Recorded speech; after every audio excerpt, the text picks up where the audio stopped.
Olá, tudo bem? Como que vocês estão? Aqui quem fala é Oliveira. Hoje, dia 10 de janeiro, às 12 horas e 34 minutos. 12 horas e 34 minutos. Nesse dia, 10 de janeiro de 2023, eu achei um vídeo agora na internet que eu achei bastante simples e bacana de se ver. Não tem nada a ver com a Bíblia, esse vídeo, mas uma coisa veio na minha cabeça. Até onde eu posso levar a sério a Bíblia? Até onde?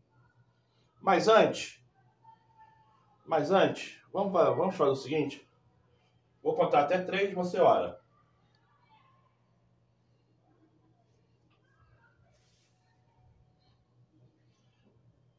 Agora, vou fazer uma pequena intercessão. Amado Criador, eis-me aqui, clamo a Ti sobre a minha vida e a vida dos meus filhos, filhas e netos. Clamo, Pai, que aonde tiver um demônio, aonde tiver uma enfermidade, aonde tiver algum mal que possa atrapalhar a minha vida, a vida dos meus filhos e netos, eu clamo a Ti que Tu lance Teu fogo santo, purificando tanto a mim quanto a qualquer filho e filha e neto meu. Também intercedo por essa pessoa que está vendo meu vídeo. Eu intercedo por essa pessoa que, pela obediência, crê em Ti, buscando diariamente o Espírito Santo. Te agradeço, Pai, que através do Seu Filho amado, o qual morreu, padeceu e ressuscitou,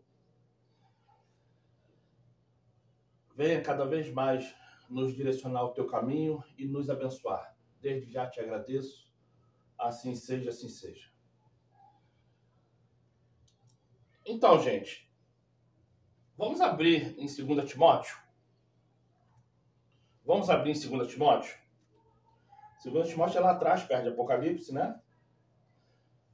E eu vou ler aqui rapidinho, tá bom? Porque hoje esse vídeo é gravado, então não adianta eu falar muita coisa e preencher a memória e depois ficar ruim de postar. 2 Timóteo, capítulo 1, versículo 9. 2 Timóteo, capítulo 1, versículo 9.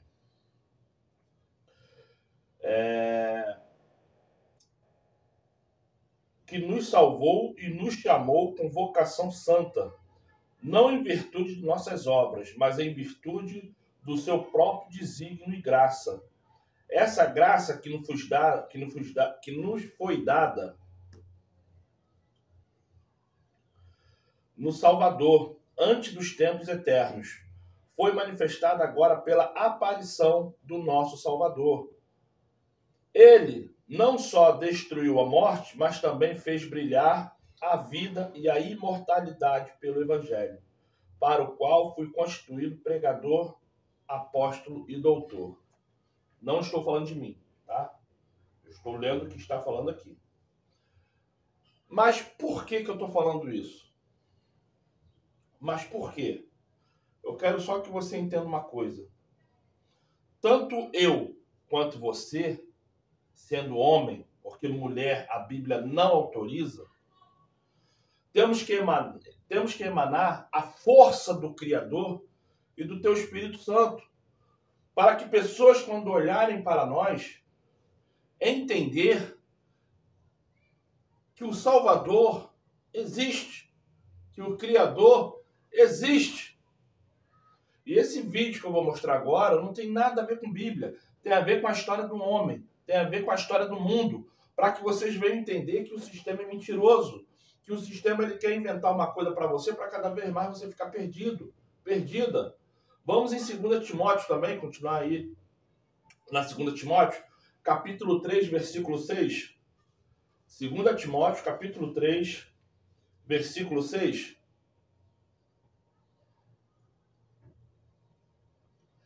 Vamos lá.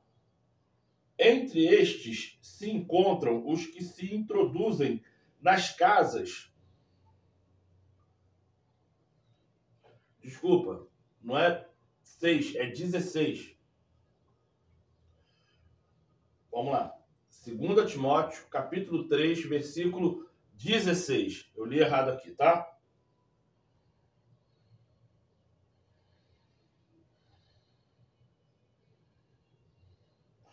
Toda a Escritura é inspirada pelo Criador e é útil para instruir, refutar, corrigir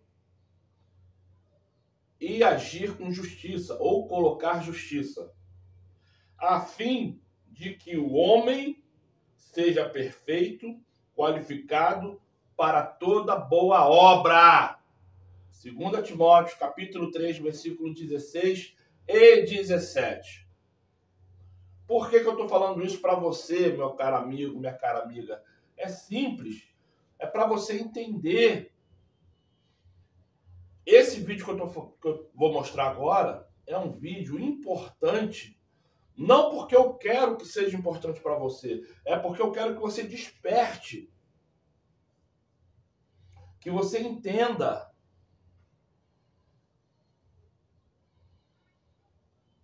Pare de acreditar na religião, pare de acreditar nesse homem que do nada aparece falando que é pastor, que é padre, que é ancião, que é apóstolo, que é bispo. Você que não é da igreja católica ou evangélica, mas é testemunho de Jeová, é muçulmano, é seixonier, pare de acreditar nesses que se dizem anciões, mormons, budistas. Você que gosta de religiões indígenas, não é da Índia, é indígena. Indígena. Índia é indiano. Indígena não tem nada a ver com Índia.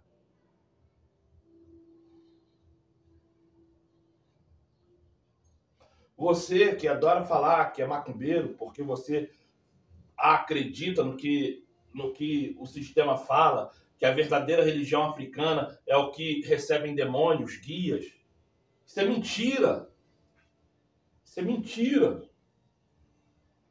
Se você hoje serve às entidades, aos guias, é porque a sua forma de ver as coisas é dentro daquilo que você pode destruir. A vida de uma galinha, a vida de uma pessoa, porque tem que botar palitos, tem que botar isso, tem que botar aquilo em encruzilhadas, dentro de cemitério, dentro de catatumba. Porque você sabe que a entidade que você serve é má.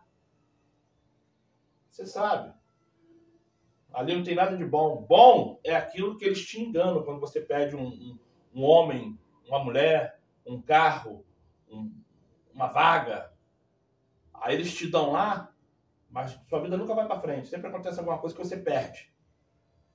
Você nunca é feliz em relação nenhuma. Mas você não consegue enxergar porque servir os demônios, servir os guias, é muito mais fácil do que você esperar na vontade do Criador para dar certo. Por isso tem muito crente fajuto, tem muito crente caindo, porque eles vão atrás da facilidade dentro do evangelho e quando chega lá vê que não é fácil, começa a agir igualzinho os mundanos. E o pior de tudo, tem pessoas que aceitam. O meu nome é Oliveira e eu peço para você, veja o vídeo. O vídeo tem mais ou menos 90 minutos, 1h30. Mais esse pouquinho que eu falei aqui agora deve chegar a 1h40. E eu peço, quando terminar o vídeo, eu vou voltar e escuto o que eu vou falar depois do vídeo, tá? Sejam abençoados. Bom vídeo para cada um de vocês.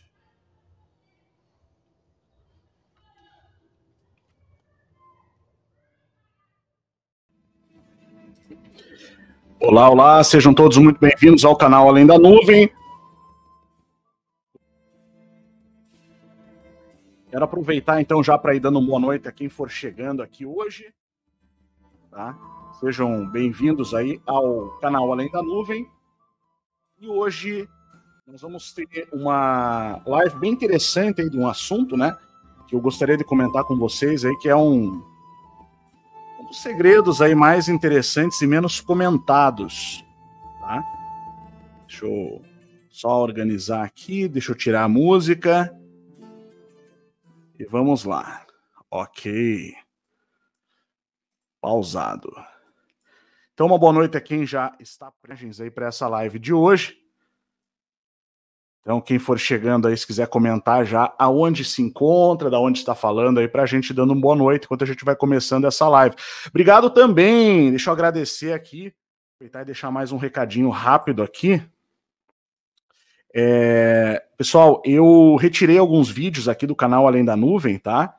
Nós tiramos hoje, nós fizemos uma limpa, enquanto nós montamos essa live, nós fizemos uma limpa aqui no canal, e passamos alguns desses vídeos e lives. Então, pessoal, deixa eu compartilhar o slide aqui. Tirar aqui o... Vamos em frente. Bom,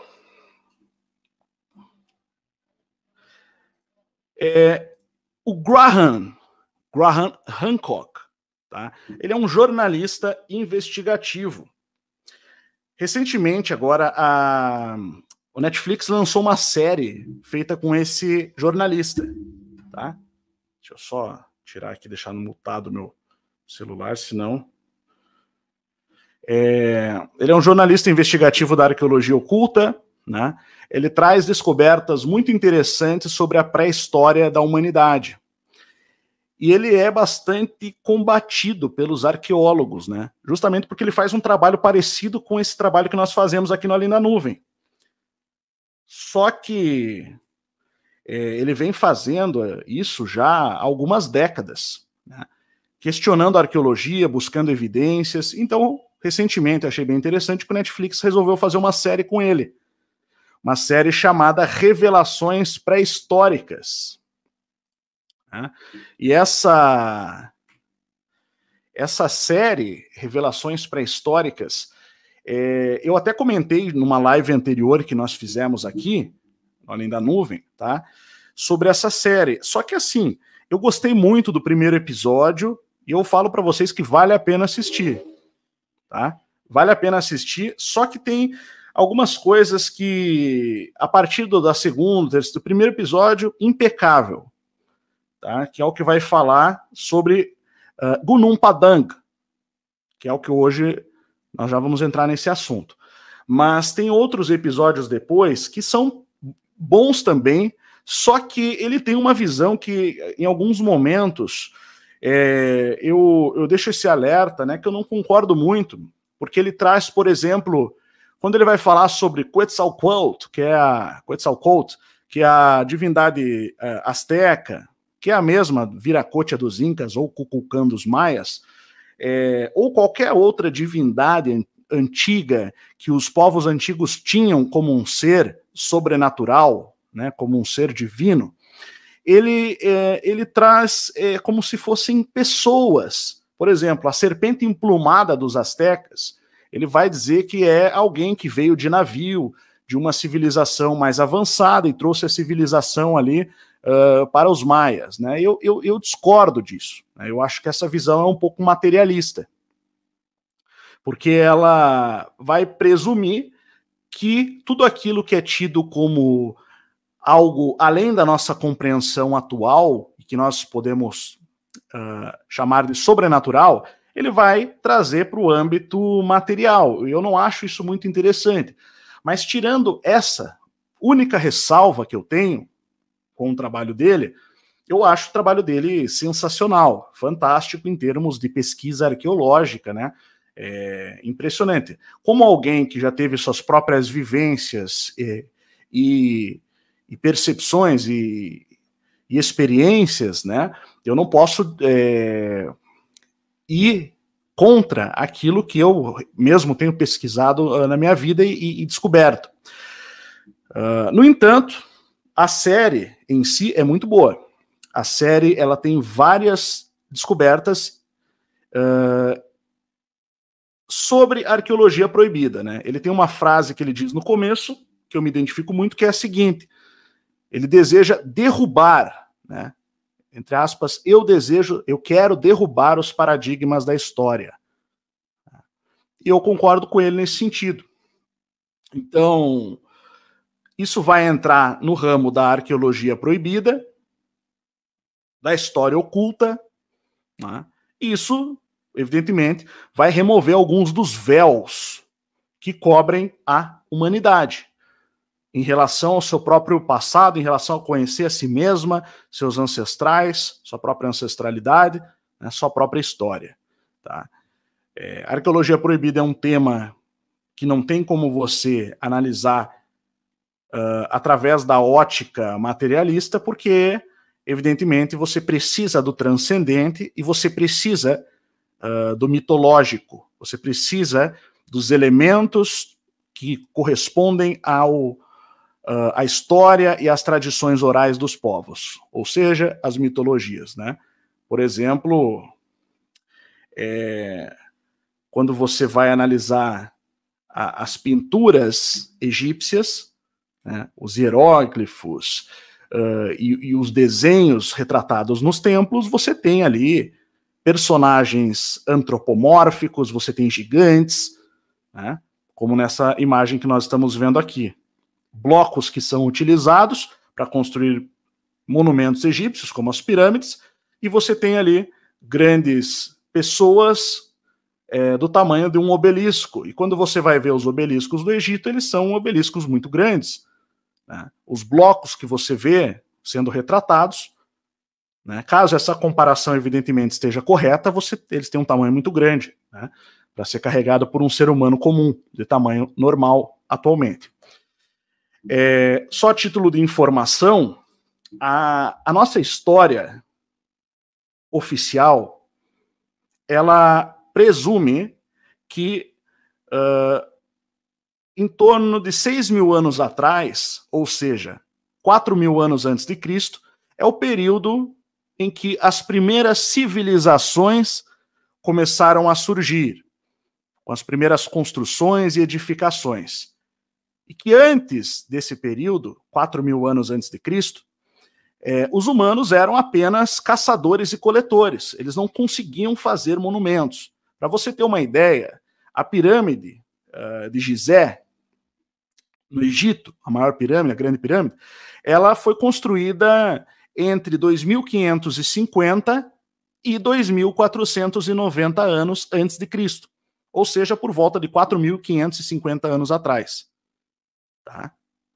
4.570 anos atrás. Então, para você ter uma ideia e se situar no tempo. Se a gente for observar, por exemplo, o zigurate de Ur, a Bíblia fala de Abraão, né? Abraão veio da cidade de Ur, dos caldeus. Na época que a Bíblia foi escrita, eram os caldeus que habitavam a antiga região da Mesopotâmia.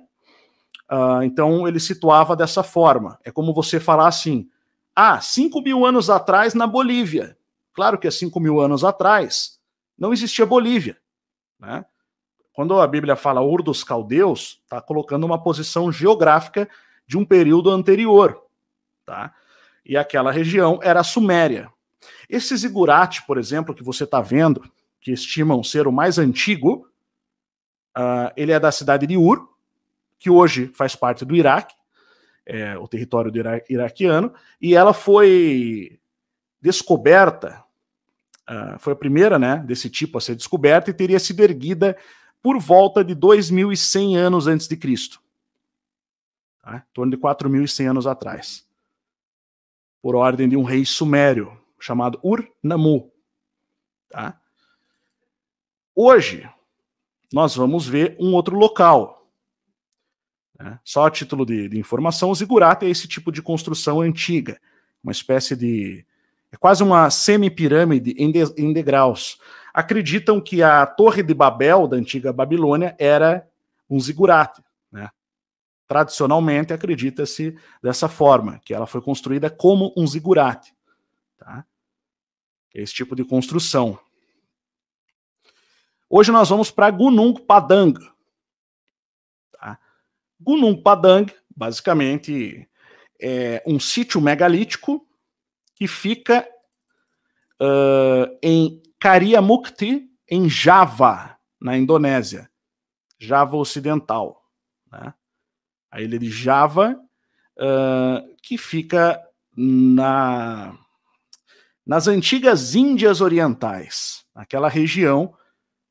Deixa eu até ver se eu não estou com o mapa aqui agora, eu não vou tirar do slide, porque senão vai atrapalhar aqui, tá? Mas enfim, fica na famosa Java da Indonésia, paradisíaca. O local, né, ele é construído de terra e pedra, no topo de um vulcão extinto. Aqui, nesse jornal, nós conseguimos ver, com essa impressão, nós conseguimos ver a montanha onde ficam essas pedras. E esse é um dos locais mais importantes do ponto de vista da arqueologia oculta do mundo, levando em conta as atuais descobertas. Foram feitas novas descobertas e elas são cruciais, e você vai entender no decorrer dessa live por que esse sítio arqueológico é talvez o mais importante do mundo, tá? Hoje, para a arqueologia proibida. Bom, Gunung Padang é um nome que significa, na língua local, montanha de luz ou montanha iluminada. Os peregrinos que vão até o topo dessa montanha, eles precisam se purificar, tomando um banho numa fonte natural que tem embaixo, no pé dessa montanha. E o que nós vamos ver é que essa não é uma montanha natural, como por muito tempo se pensou. Tá?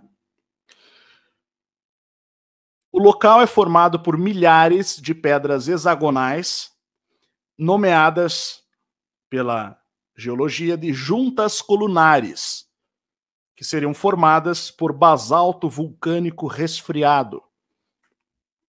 Essas pedras que você vê aqui, elas seriam pedras formadas naturalmente, que foram transportadas para o topo de uma montanha, conforme nós estamos vendo aqui. Tá? E por muito tempo se pensou que essa montanha era uma montanha normal, e simplesmente tinham essas pedras lá em cima, e inclusive, antigamente, os arqueólogos até cogitaram se tratar de algo 100% natural, mas hoje eles já reconhecem. Oi? Não entendi, Rô. Ah, sim, sim.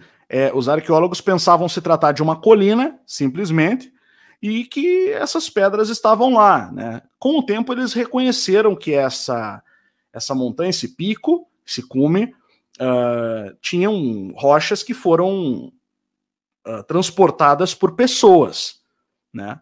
Mas isso foi o máximo que a arqueologia convencional, oficial, aceitou reconhecer. E desde, é claro, de que não fugisse da cronologia da história oficial. Mas o que nós vamos entender aqui, o que foi descoberto, arrebenta com a história oficial e com a cronologia da arqueologia normal, né? A arqueologia que se tem como aceita, tá? Aqui você pode ver também essas rochas. Que rochas são essas? Se você lembrar, para muitos aqui que acompanham o canal Além da Nuvem há mais tempo, lá na Irlanda do Norte tem essa chamada Calçada dos Gigantes. Ela tem esse nome, né? Tradicionalmente, ela é chamada Calçada dos Gigantes, e essas são essas formações chamadas juntas colunares, tá? De basalto vulcânico resfriado. Então, o que os geólogos acreditam? Que o magma vai escorrer dos vulcões e quando ele resfria, por uma questão da sua estrutura molecular, ele vai formar esses hexágonos perfeitos, certo? Bom, existem explicações perfeitamente científicas para isso, né? Alguns de nós podemos acreditar, outros não, ok. Mas, de qualquer maneira, né, você percebe que essas formações, elas têm esse padrão de hexágono, né, e elas são maiores, né, apesar daqui parecer paralelepípedos, ou aqueles blocos, não bem o paralelepípedo, mas aqueles blocos que o pessoal usa para fazer ruas até, né, ou usava mais antigamente, você tem, na verdade, quando você olha de cima, realmente parece, mas na verdade elas são assim, essas formações. Elas têm esse padrão hexagonal e elas são compridas, né? Elas não são apenas como elas aparecem no topo. Certo? Bom, é o mesmo tipo de rocha que nós temos no topo dessa montanha, na ilha de Java. Até aí tudo bem. Né? Até aí, entre aspas, tudo bem. Tá? Apesar de hoje a maior parte das pedras estarem caídas, né?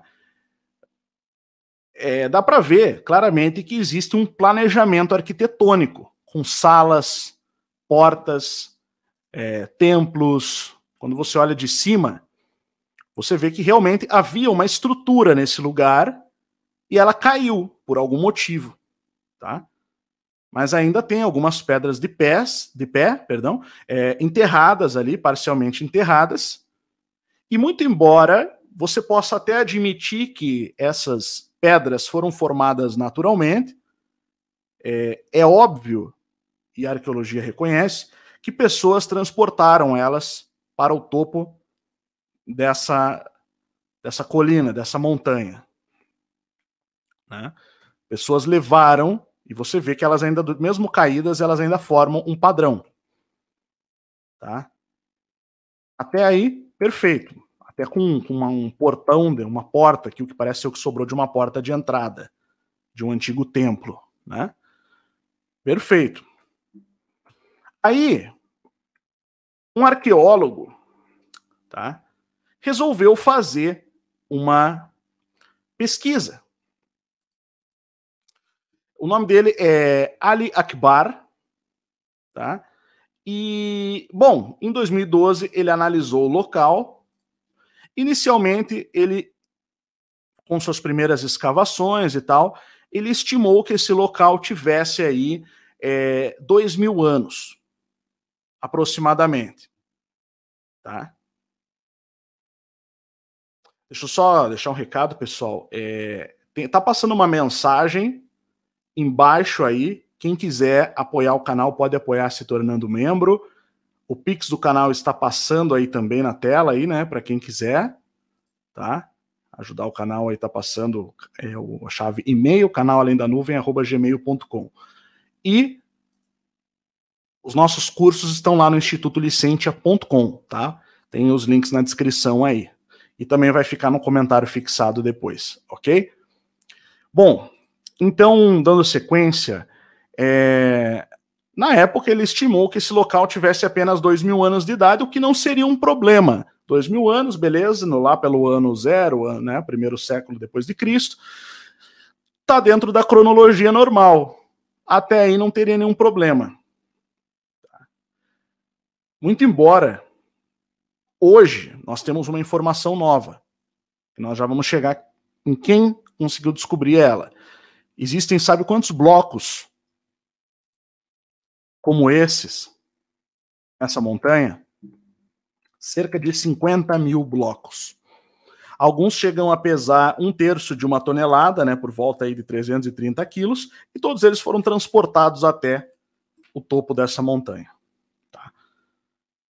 Beleza. Até aí, nada demais, nada de assim que vá confrontar radicalmente a história oficial. Até aí. Tá? Bom, então, ele fez as primeiras escavações e, utilizando os métodos científicos de pesquisa arqueológica, ele descobriu 2 camadas de edificações no mesmo local. Uma delas, a primeira, datada de por volta de 500 anos antes de Cristo. Tá? Então, dentro daquilo que ele esperava, 2.500 anos. A segunda camada já começa a criar um problema para a arqueologia oficial. A segunda camada ela tinha 7.000 anos, 7.200 anos aproximadamente, datada de 5.200 anos antes de Cristo. Pelos métodos tradicionais de datação arqueológica. Tá? Bom, só que tem um detalhe.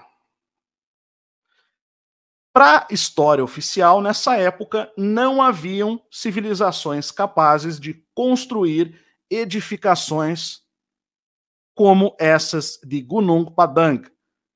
A arqueologia oficial afirma que nessa época, nesse período, os seres humanos eram apenas caçadores e coletores. Eles já eram caçadores e coletores há um bom tempo, né? Mas, conforme nós vimos inicialmente, no começo da live, foi somente por volta de 6.000 anos atrás que as primeiras civilizações começaram a surgir para a história oficial, para a arqueologia oficial, né? Então, aqui começou a encontrar um problema cronológico nesse lugar, por volta de 2012, cerca de 10 anos atrás. Mas isso foi só o começo. Essa foi só a ponta do iceberg. Tá? Bom, ele fez então suas escavações, fez seus primeiros trabalhos, né? Aqui temos mais algumas fotos do local, para você ter uma ideia do tamanho dessas pedras que foram usadas na construção. Inclusive, isso aqui é um livro desse arqueólogo, né? O Ali Akbar. A gente pode ver que fala o sítio Gunung Padang, o mistério da arqueologia. Tá? Esse foi um livro que ele publicou. Bom, depois veio esse senhor aqui, um geólogo. Tá? O primeiro foi um arqueólogo. Esse geólogo aqui, hoje ele trabalha para o Departamento de Geologia do governo da Indonésia mesmo, né? Mas ele já foi da Caltech, tá? Que é uma das instituições mais importantes dos Estados Unidos, que inclusive é vinculada com a Agência Nacional Espacial dos Estados Unidos, a NASA. Tá? Ele já foi da Caltech. Agora ele trabalha no setor de geologia na própria Indonésia. Esse senhor aqui chama-se Danny Hillman. Tá? Ele é um geólogo e ele descobriu que as pedras de Gunung Padang não estão apenas no topo da colina, mas sim que elas formam toda a estrutura interna da montanha. Isso aqui é uma animação, tá? Simulando a sua estrutura interna com base nas descobertas dele. Ela foi construída dessa forma, ao longo de 37 hectares. Para você ter uma ideia, 1 hectare é 100 por 100, tá? 10.000 metros quadrados. Essa estrutura tem 37 hectares. Vou repetir, 1 hectare tem 10.000 metros quadrados. Quando você compra um terreno hoje, se for um terreno de um tamanho bom, 12 por 30, ele tem 360 metros. Tá? 1 hectare tem 10.000 metros quadrados. Essa estrutura, esse geólogo foi descobrir que ela se espalha ao longo de 37 hectares. Tá? Bom, ela segue um padrão que não é natural. A montanha toda, na verdade, ela não é natural. Ele provou que a estrutura é uma enorme pirâmide de degraus de formato semicircular.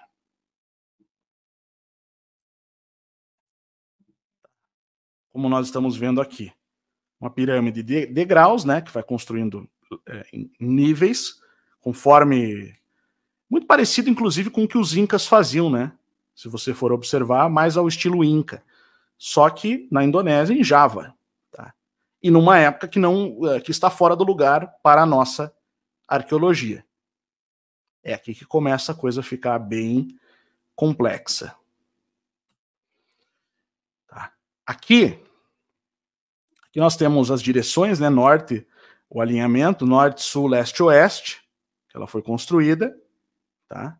Você vê que se você passasse no, sei lá, 100 anos atrás, 50 anos atrás, e conseguisse sobrevoar, o máximo que você iria ver são as pedras caídas no topo.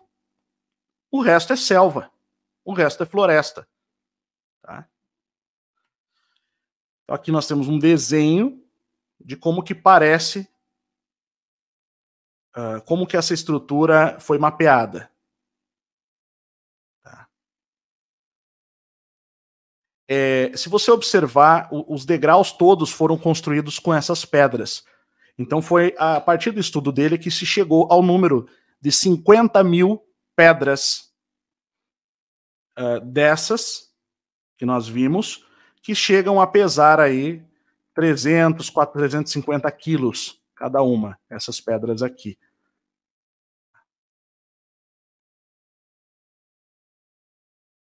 Provavelmente algumas até mais. Olhando assim a olho, dá para ver que elas podem ser mais pesadas que isso. Bom, então, aqui mais uma animação. Como que seria, naquela época, essa estrutura. Aí que mora o problema. Que época? Nós chegamos, então, àquele número que já não fazia sentido, né, para a arqueologia normal. 7.200 anos atrás, com o arqueólogo Ali Akbar, que nós vimos antes aqui, do geólogo Danny Hillman, certo? Bom, para a arqueologia oficial, a pirâmide mais antiga que se tem notícia, isso aqui ainda é Gunung Padang, tá? Mas seria, na verdade, só antes da gente passar para essa parte, aqui nós temos o Graham Hancock, que é o jornalista que eu mencionei da série, que está na Netflix, e aqui está o geólogo, Dr. Danny Hillman. Então, ele é um jornalista investigativo. Ele faz, à sua maneira, algo parecido com aquilo que nós fazemos no Além da Nuvem, sobre história oculta, arqueologia proibida. Né? O senhor de óculos, os dois estão de óculos, na verdade, o de lá, o de trás, esse aqui, é o doutor em geologia. Então ele resolveu, para desespero dos arqueólogos, ele resolveu mapear o lugar, né? Quer dizer, para a satisfação daqueles arqueólogos também que gostam da verdade, né? Que gostam de descobrir os fatos. Mas para desespero daqueles que gostam de impor uma narrativa, bom, ele começou a fazer alguns testes ali. Bom, antes da gente passar, essa pirâmide aqui, tá, é considerada aí, pela maioria dos arqueólogos, ou por boa parte dos arqueólogos, como a pirâmide mais antiga que se tem notícia, né, de 4.700 anos antes de Cristo, 4.700 anos antes de Cristo, né, por volta aí de... Alguns já dizem que não, que é de 3.100 a 3.500, alguns arqueólogos, mas então aí seria uma das primeiras, aí naquele período de 6.000 anos atrás, quando os seres humanos deixaram de ser caçadores e coletores, para a nossa história, e começaram a construir edificações. E essa é uma pirâmide, uma edificação que fica no Peru, chamada Caral Supe. Tá? Hoje ela é escavada, ela está dessa forma aqui. Tá? Bom, então, o nosso amigo aqui, o Dr. Danny Hillman, que está de amarelo, resolveu fazer alguns testes. Ele já partiu da premissa de que Gunung Padang é no mínimo 500 anos mais antiga do que Caral Supe, com base naquelas descobertas anteriores que nós vimos, que falavam ali de 7.200 anos atrás ou 5.200 antes de Cristo. Do arqueólogo anterior, que nós vimos que o Ali Akbar, né? Antes foi um arqueólogo, agora um geólogo, repetindo, pra gente não confundir. Então, bom, lembrando daquela segunda camada de rochas inferior, não as que estão na superfície. As da superfície são de em torno de 500 anos antes de Cristo.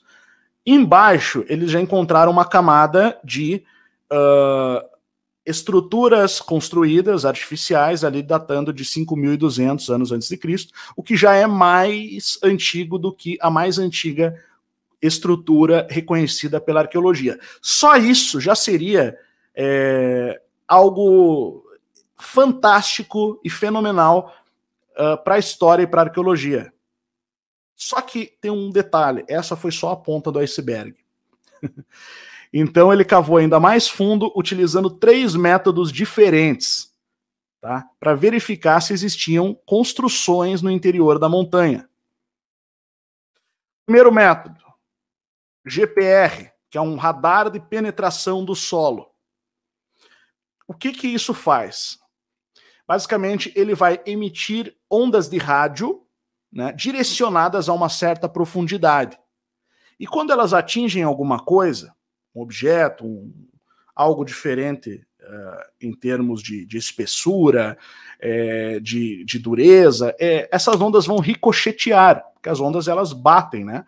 Por exemplo, você está ouvindo qualquer coisa com ondas sonoras, música, se você tampar, se você colocar uma porta, uma parede, do outro lado não vai ter o mesmo volume, porque essas ondas vão ser bloqueadas. Então, com base nesse mapeamento das ondas sonoras, eles conseguem detectar estruturas debaixo da terra, né? Então, eles conseguem mapear o interior do subsolo. Essa tecnologia é frequentemente utilizada pela geologia. É normal de ser usada. Essa foi foi o primeiro método, ele usou 3, tá? Para que não restem dúvidas. Na verdade, ele usou 4, mas os 3 primeiros são esses aqui. Depois nós vamos chegar no quarto. O quarto foi a perfuração.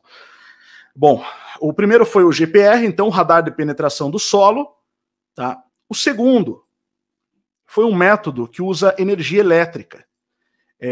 Chama-se tomografia de resistividade. Tá? Tomografia de resistividade. É um método de tomografia elétrica. Tomografia é o que você faz, por exemplo, para você ver o interior do crânio, né? O interior do corpo. E ele é utilizado na geologia para mapear o subsolo em busca de água ou minérios. Água e minérios. E outras... enfim... tudo que for subterrâneo, né? Petróleo, enfim. Então ele é utilizado para essa finalidade. E o terceiro método que ele utilizou chama-se tomografia sísmica, que usa registros sísmicos digitais para construir imagens do interior da Terra. Tá? E aqui a gente está vendo os resultados do seu trabalho. Tá? Isso aqui foi quando ele imprimiu, isso aparece. Veja, o que eu estou mostrando aqui, isso ganhou projeção, tá? Isso foi mostrado na Netflix, no episódio 1, que foi o que eu mais gostei, na verdade. Os outros eu já comecei o meu lado crítico já começou a saltar. Mas, de qualquer maneira, é fantástico, né, que esse tipo de conteúdo esteja chegando agora. Não tem mais como segurar. Aquilo que nós estamos falando há tempos aqui, no canal Além da Nuvem, nos canais parceiros nossos, começa a vazar, começa a não ter uma represa que não está mais segurando a quantidade de informação que está vazando, né? Agora a gente chega no ponto científico, de prova, que a ciência exige, né? Então, antes desse complexo estudo feito pelo Dr. Danny Hillman, tá, os arqueólogos só haviam escavado poucos metros, conforme nós vimos, né, naquela imagem. Deixa eu voltar nela. Nós vimos aqui o arqueólogo, o Ali Akbar, escavando dessa forma, a arqueologia convencional, né? Ele fez ali as suas escavações, ele começou esse trabalho em 2012, os primeiros resultados. Escreveu um livro, publicou. Depois veio o geólogo aqui, o Dr. Danny Hillman, né? E descobriu que era uma estrutura gigantesca. Era uma pirâmide de base circular construída fora do lugar na história, numa época onde os seres humanos não podiam construir, né, e que era mais antiga do que a estrutura mais antiga que se tinha notícia.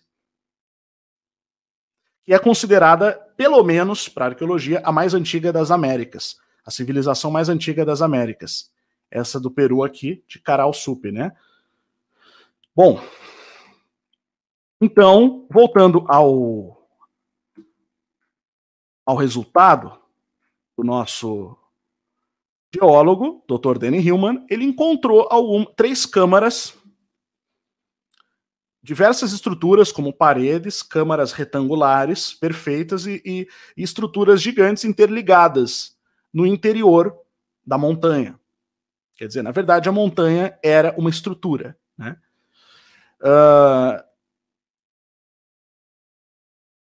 O que ele encontrou lá?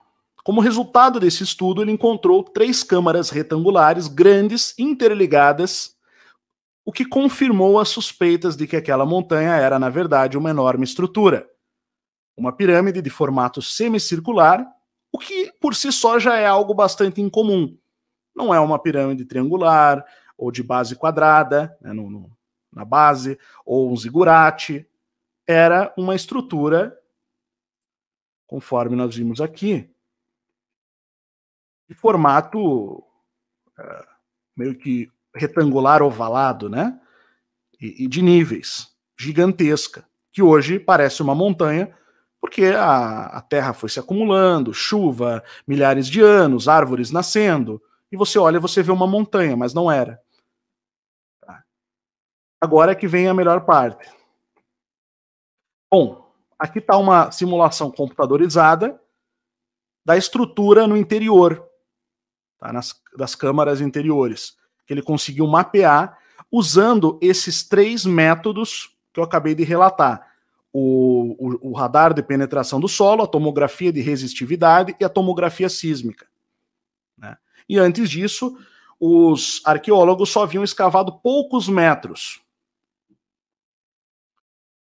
Bom, então a gente descobriu que Gunung Padang é uma antiga pirâmide. Mas quanto ela é antiga? Então ele usou mais um método, aí, o 4º método de pesquisa, a perfuração de núcleo. Tem as imagens aqui da perfuração, tá? Onde eles vão recolhendo esses resquícios, eles fazem uma perfuração e vão recolhendo resquícios dessas estruturas internas em diferentes profundidades. E, para surpresa geral, eles descobriram uma 3ª camada. Essa 3ª camada, ela tinha vestígios de construção estrutural, tá? Ou seja, estrutura artificial de construção humana, datada de 11.600 anos antes de Cristo, ou 13.600 anos atrás. Isso é completamente impossível para a arqueologia oficial convencional. E não foi o jornalista Graham Hancock que afirmou isso, tá? Foi um geólogo, doutor, e que foi da Caltech, uma das instituições mais respeitadas do mundo, talvez a mais respeitada dos Estados Unidos.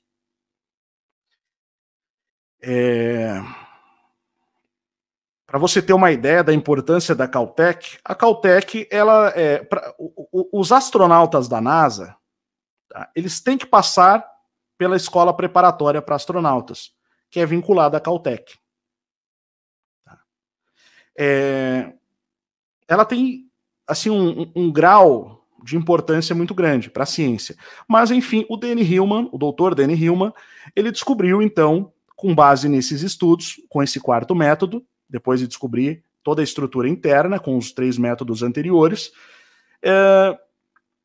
ele descobriu que a construção estrutural tinha 13.600 anos atrás, na 3ª camada.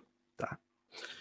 Lembrando que, para a história oficial, a humanidade só deixou de ser formada por caçadores e coletores por volta de 4.000 anos antes de Cristo. Então ele foi 5.600 anos antes e disse, 5.600 anos antes do que vocês estão falando, seres humanos construíram essa pirâmide aqui, pelo menos uma parte dela. Isso já é uma situação bem complicada. Pessoal, vamos agradecer a Rô aí no chat, tá?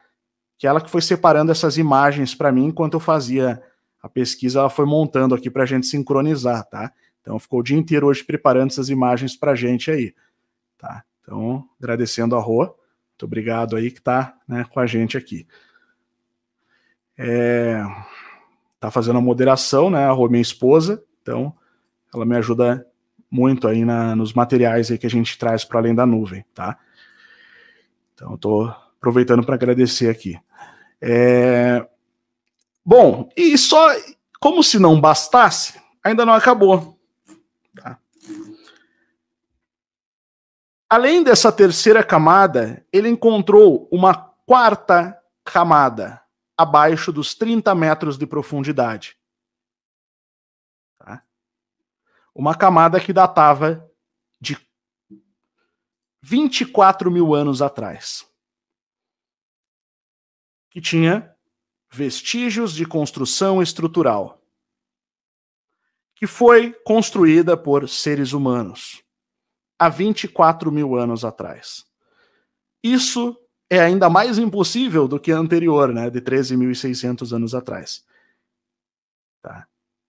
Bom, considera-se cientificamente que a última era do gelo ela começou há 100 mil anos atrás e terminou há 12 mil anos, por volta de 10 mil antes de Cristo. Tá? Logo, as camadas 3 e 4, encontradas pelo Dr. Hillman, datam da Era do Gelo. Ou seja, na Era do Gelo, nós não tínhamos não apenas humanos, caçadores e coletores, como nós estimamos. Nós tínhamos civilizações construindo pirâmides. Que hoje nós olhamos e vemos como se fosse parte de uma cadeia de montanhas.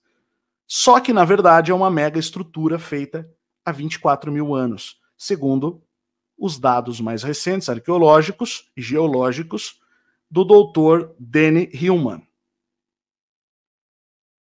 Tá. Então, isso é uma descoberta científica. E deixa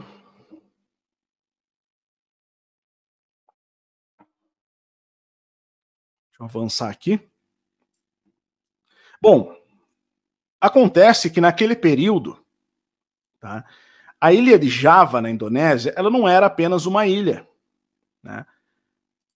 Naquela época, o mar ele era 120 metros mais baixo do que ele é hoje. Tá? Para você ter uma ideia aqui nós temos a Sundalândia, ou Sundaland, ou Sundaland, né? Ou Sondalândia, como é chamado no português. Tá?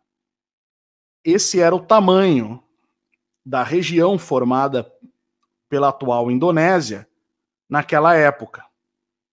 Sundaland, ou Sondalândia. Era um subcontinente. Aqui para você ter uma ideia, né? Então nós temos aqui a Indonésia, aqui nessa parte da esquerda, né, digamos assim, a oeste e ao sul. E ao sul você tem o mar de Java e Java, a ilha de Java atual. Nessa época, tudo era terra. Tá?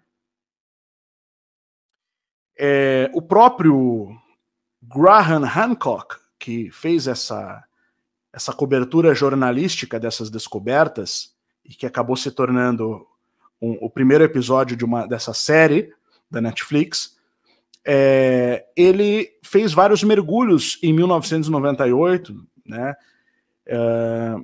e descobriu vários pilares debaixo do mar, debaixo da água no mar de Java. Então já haviam estruturas. O que isso quer dizer? Que naquela época, antes do mar subir, já tinham estruturas, tá? Naquela região. Estruturas que hoje estão submersas. Então ele mostra ali algumas fotos desses pilares, mas ainda não tem um estudo científico que dê fundamentação, né, para essa descoberta que ele fez. E olha que ele fez em 1998. né? Ou seja, aí há 26 anos atrás, 24 anos atrás, perdão. Aqui, olha só como era então. Sundaland. Se você pegar nessa mesma época, o Brasil, para quem lembra daquelas lives anteriores que eu falei do Brasil, né, o Brasil era dividido em 3 grandes ilhas. O Brazilian Shield, o escudo brasileiro, que é a nossa costa. Aí você tinha uma parte que já ia para a Cordilheira dos Andes, né? Brasil não, América do Sul, na verdade, era dividida em 3 grandes ilhas. Então você tinha um que era o chamado o escudo brasileiro, outra que era a Cordilheira dos Andes, e uma mais acima, mais ao norte, que era as Guianas, né? Que são as regiões mais elevadas. O Brasil, né, nesse período, a América do Sul também, ela tinha uma geologia diferente. Então, nessa época, o que é mais impressionante é que há indícios fortíssimos de que essa parte, pelo menos abaixo de 30 metros aqui de elevação, já havia sido construído nessa época. Então nós estamos falando aí de seres humanos construindo uma estrutura monumental, uma espécie de pirâmide, há 24 mil anos atrás, aqui, essa estrutura. Essa é uma animação 3D, muito bem feita, que mostra qual era o formato desse local. E é um local sagrado que continua sendo habitado pelas gerações ao longo de milhares de anos. E era um local muito alto, né? Então, por isso essa é uma das estruturas mais importantes do mundo na arqueologia proibida e na história oculta. Tá? Porque além de toda essa tese existir, ela foi feita com um trabalho conjunto ao longo do tempo de pelo menos um arqueólogo e um geólogo ao longo de 10 anos de pesquisa. Tá? Então não é pouca coisa não, que a gente está falando aqui. Bom, deixa eu avançar um pouquinho, para você ver mais uma vez como era esse continente, né, esse subcontinente. Para você ter uma ideia de tamanho, de dimensão, ele tinha 1.800.000 quilômetros quadrados, que é mais ou menos o tamanho do oeste dos Estados Unidos. Tá? A região oeste dos Estados Unidos. Essa região, se você olhar aqui, acima, aqui dá para ver os mares, né? Nessa região de baixo de Sumatra ali, você tem Sumatra e você tem Java, né? No mapa. A região ali onde tem Indian Ocean, né? Oceano Índico. O Oceano Índico, quando você vai ler a cartografia portuguesa antiga, quando eles falam as Índias orientais, eles não estão falando do país Índia, eles estão falando de todas essas terras que ficavam nas antigas Índias orientais, que é essa região aqui, tá? E também a Índia, o sul da Ásia, tá? Então isso aqui fazia parte das antigas Índias. Quando a gente fala, o Pedro Álvares Cabral estava procurando as Índias, os portugueses encontraram o caminho para as Índias. Eles estão falando disso aqui, tá? Então isso é importante se saber. Não é simplesmente o país Índia, né? Bom, acontece que os ancestrais dos indonésios, eles tinham um mito muito parecido com o mito bíblico do dilúvio. Olha que interessante, tá? Segundo esse mito, o Deus Criador, né, que ele tem na nomenclatura antiga, que varia conforme os dialetos, mas o Deus Criador, ele teria se cansado, a terra se sujou demais, ele se cansou da terra, da sujeira que havia na terra, e ele mandou o dilúvio. Né? Então, aconteceu um dilúvio naquela região. A ciência, por sua vez, ela vai entender que nesse período aqui, tá, quando as águas subiram, esse continente da Sondalândia, ou Sandland, ele foi destruído por sucessivos dilúvios e enchentes, à medida em que o nível do mar foi subindo. Tá? A ciência entende que o nível do mar subiu entre os anos 10.800 a.C. e 9.600 a.C. Tá? Ou seja,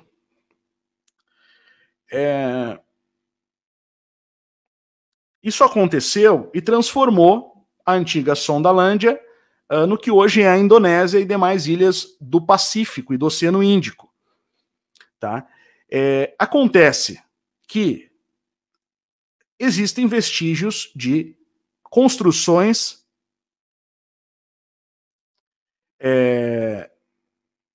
como essa aqui, que o Dr. Danny Hillman encontrou, datadas de 24 mil anos atrás, ou seja, 22 mil anos antes de Cristo, aproximadamente. 22 mil anos antes de Cristo.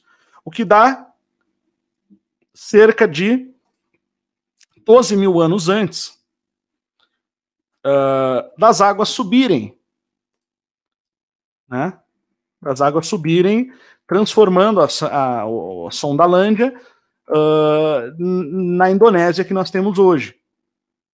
Ou seja, quando nós olhamos para essa estrutura aqui, nós estamos olhando para uma estrutura antediluviana.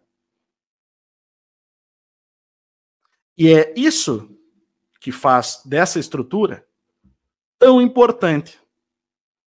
Porque ela pode ser, literalmente, uma estrutura construída antes daquilo que os indonésios chamaram de dilúvio. Daquilo que a mitologia indonésia descreve como um dilúvio. É uma estrutura que, pelo menos abaixo dos 30 metros de profundidade, ela foi construída no meio da Era do Gelo e pelo menos 10 mil anos antes das águas subirem, cobrindo 120 metros ali, né, aumentando em 120 metros o nível do mar. Olha que interessante.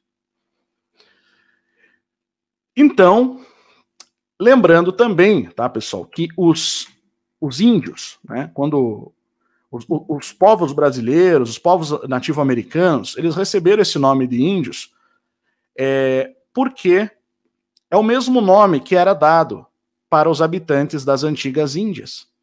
Por isso você tem uma semelhança étnica fenomenal, muito...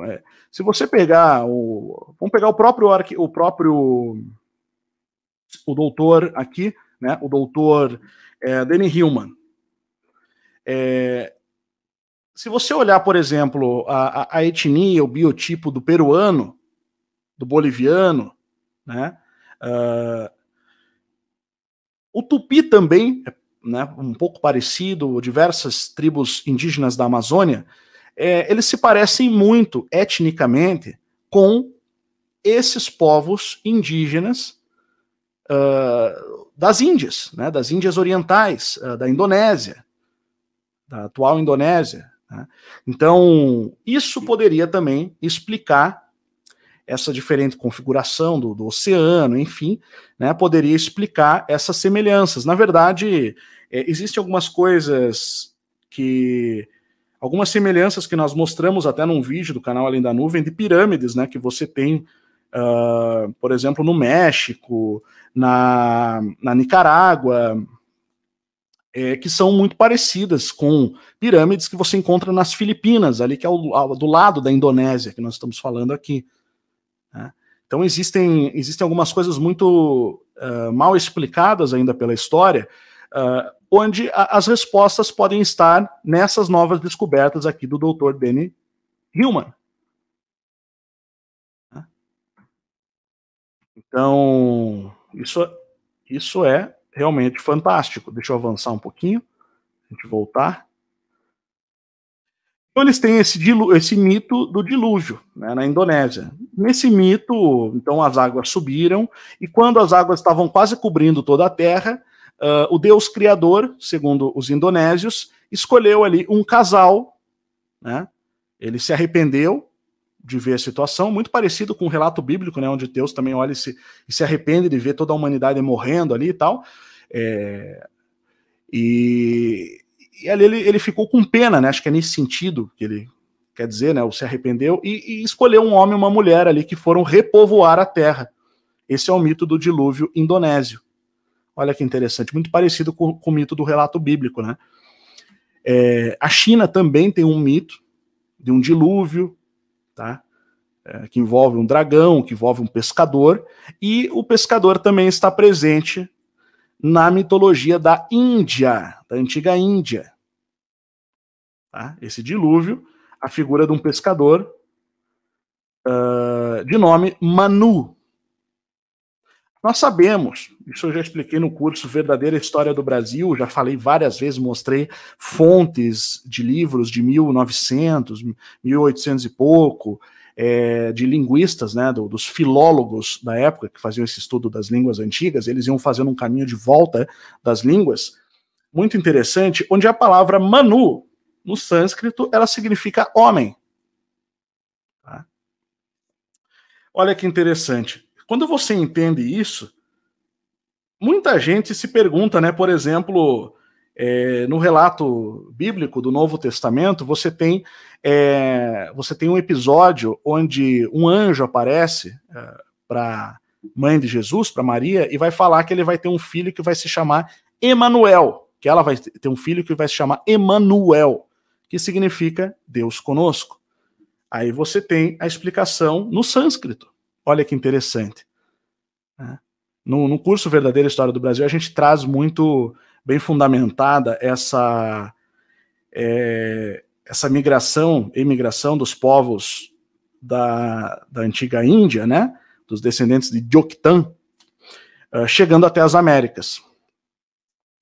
E quando você vai fazendo um caminho de volta nas línguas, você vai encontrando similaridades impressionantes. Por exemplo, Emanuel, você tem duas palavras, Manu e El, né? El significa, é uma abreviação de Elohim. Os nomes bíblicos, né, sempre tem lá os nomes de anjos, por exemplo, Miguel, Micael, Gabriel, né? Você tem sempre o El no final, que é referente ao Deus dos Hebreus, Deus segundo os Hebreus. E Manu, você não vai encontrar lá no hebraico e tal, mas a explicação está lá no sânscrito, que é tida aí por muitos linguistas como a língua mais antiga. Homem, Deus conosco, Deus como homem. E você tem ali Manuel, Emanuel, né? Olha que interessante. Então, esse mito do dilúvio da Índia traz mais essa peça do quebra-cabeça desse personagem Manu, presente também. Então é fantástica aí toda essa conexão, né, que a gente vai conseguir somente com esse local chamado Gunung Padang, na Indonésia. Então é realmente algo sensacional. Tá? Ao meu ver, é uma das descobertas mais importantes do mundo, aí uma das top 5 mais importantes do mundo, se não for a mais importante da arqueologia antiga, pelo fato dela trazer, apesar da gente não ouvir falar tanto quanto as pirâmides do Egito, como eu falei no começo dessa live, as pirâmides do Egito, elas têm cerca de 4.500 anos, tá? Construído 2.500 anos antes de Cristo, 2.550. O Ziggurat de Ur, lá da antiga Suméria, eles têm também aí 4.100 anos antes, 4.100 anos de idade. Foram construídos 2.100 antes de Cristo, por volta, né? 2.100.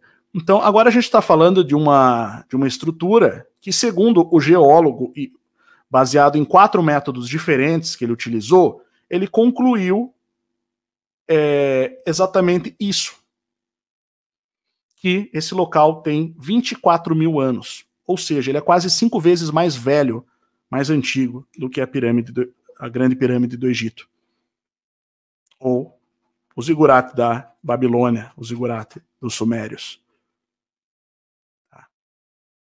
É simplesmente fantástico.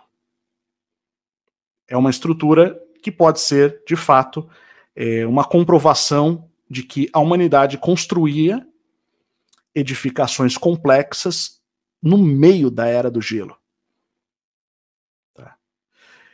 Nós estamos num período entre duas eras do gelo, né? Para a ciência, na verdade. Então a era do gelo ela acabou, mas ela vai ter outra. É isso que a ciência afirma. Nós estamos entre duas eras do gelo. É um processo cíclico, tá? Ela acabou aí 12 mil anos atrás, cerca de 12 mil anos atrás. E ela durou aí para a ciência entre 100 mil e 12 mil anos. Então, quando esse povo construiu Gunung Padang, há 24 mil anos atrás, eles estavam no meio da Era do Gelo. Evidentemente, o Dr. Danny Hillman, ele vai terminar a sua participação na cobertura ali do Graham Hancock, dizendo que, ou melhor, respondendo ao jornalista, né, dizendo que a comunidade arqueológica está resistindo muito, apesar dos resultados, e não quer aceitar a realidade de que a nossa história precisa ser reescrita. Tá? Então é isso. Para quem é historiador, arqueólogo, fica aí o nosso pedido, né, para que falem sobre isso, para que estudem sobre isso, para que divulguem isso, para que confiram essa informação, para ver se ela procede ou não procede. Esse Graham Hancock, ele é bastante atacado aí pelos arqueólogos há muito tempo, né? Não é de hoje. Ele escreve livros sobre arqueologia proibida, história oculta há muito tempo, e vem divulgando isso, né? Ele fez disso a sua carreira. Só que agora ele está trazendo como fundamentação o estudo de um geólogo que usou 4 métodos diferentes. Tá?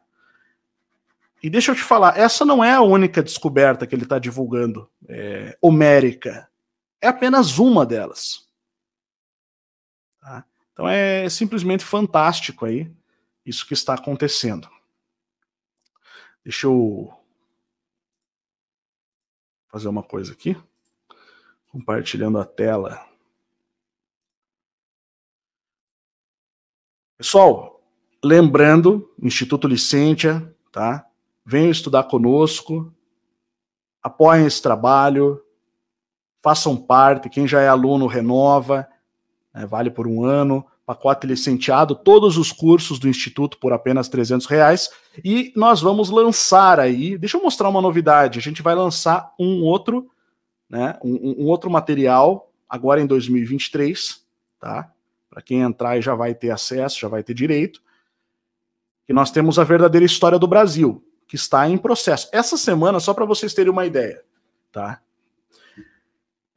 Nós fizemos os 3 primeiros vídeos do novo Conspiratorium, que são 3 aulas de 30 minutos no mínimo, né? 32, 31 minutos cada uma, editadas, tá? No formato documentário, né? Com uma parte aula, uma parte documentário, no Conspiratorium. Tá, 3 aulas, e eu fiz mais 2 aulas aqui para o sobrenatural, fenomenologia, exorcismo e demonologia. A primeira já entrou, a segunda está sendo editada. Quer dizer, nos últimos aí 10 dias, nós fizemos 5 aulas, fora os vídeos do Além da Nuvem. Tá? Na verdade, acho que essa semana aí a gente subiu mais aula, essas últimas 2 semanas, do que vídeos aqui no canal, porque a gente está com esses cursos, né, novos, então a gente está produzindo conteúdo. Na verdade, não apenas neles, né? A verdadeira história do Brasil ainda tem bastante aula para entrar. Bom, o legal é isso, né? No Instituto é que sempre está entrando conteúdo novo, tá? E a gente vai começar. Deixa eu voltar para mim aqui. Nós vamos começar agora. Deixa eu ver se eu consigo abrir aqui para vocês. Um novo curso que é sobre. Na verdade, o nome dele é esse daqui, ó. Agora eu vou conseguir mostrar, peraí. Deixa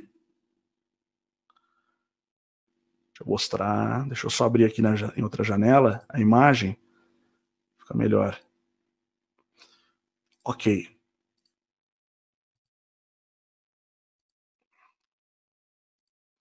A outra história do mundo, tá? Esse curso aqui, ele ainda não está aberto no Instituto. Tá? Ele vai entrar em 2023 agora. Mas para quem for aluno, a partir ali de metade de janeiro, quando ele entrar, já vai ter acesso também, tá? Todos os alunos que são licenciados e tal já vão poder acessar também. Tá? Ele vai entrar e vai ser muito interessante, a outra história do mundo. Ele vai falar sobre Hiperbórea, Tartária. Depois eu já pego os temas todos, para quem quiser ver, tá? Mas tudo isso que a gente está falando de história oculta, mitologia, mitologia grega, os titãs, né? Tudo aquilo que entra como a outra história do mundo, que não é a história oficial, é a história baseada nas mitologias, a história baseada nas tradições dos povos e nas descobertas da história oculta e da arqueologia proibida. Tá? A gente fala proibida porque, na verdade, existe uma convenção, né? Essa convenção ela acontece a partir de algumas imposições da instituição Smithsoniana, tá? Uma instituição americana que determinou, né, qual seria a história narrada, qual seria a narrativa histórica. Tá? Eu tenho alguns vídeos aqui no Além da Nuvem sobre a instituição Smithsoniana, bem interessantes aí, né? O próprio castelo da instituição Smithsoniana é um mistério, né? Não existem provas de que ele foi construído, aparentemente ele pode ter sido algo restaurado, né? Que já estava lá nos Estados Unidos, mas que não condiz com a história oficial. Depois vocês podem procurar aí, tá? Então entrem lá no Instituto Licente, aproveitem aí, tá? Venham estudar depois dessa aula aí, né? Desse conteúdo aí muito interessante, tá? Não esquece o like aí quem está presente, muito obrigado.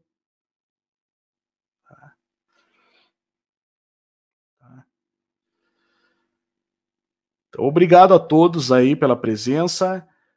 Vocês vão ser colocados aí também na conta, tá? Pessoal, então vamos encerrando aqui, tá? Para não ficar muito longa. Muito obrigado a todos pela presença. E até o próximo vídeo. Entre lá no institutolicentia.com, sejam membros, deixe o like, apoie o canal, ok? Boa semana.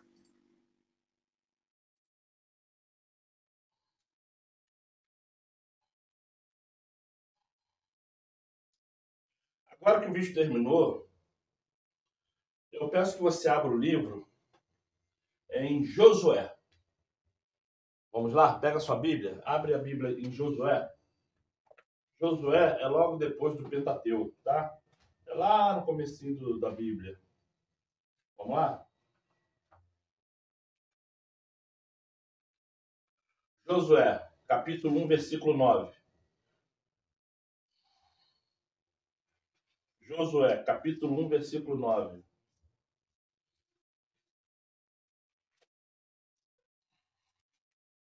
Vamos. Não te mandei eu, esforça-te e tem bom ânimo. Não temas, nem te espantes, porque o Criador é contigo. Eu sou contigo. Isso é o Criador falando. Por onde quer que andares, acredite na Bíblia. Acredite na Bíblia.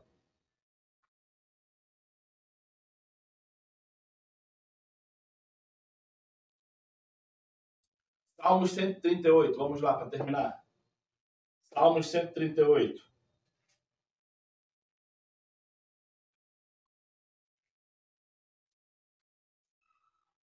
Posso? Versículo 3. Salmos 138, versículo 3. Vamos lá?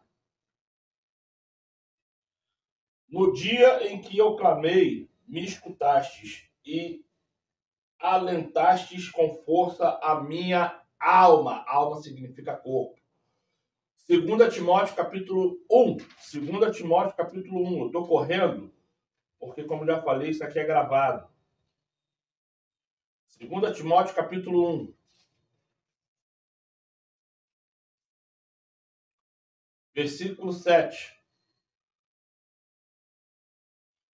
Porque o Criador não deu... desculpa. Porque o Criador não nos deu o espírito de temor, mas de fortaleza e de amor e de moderação.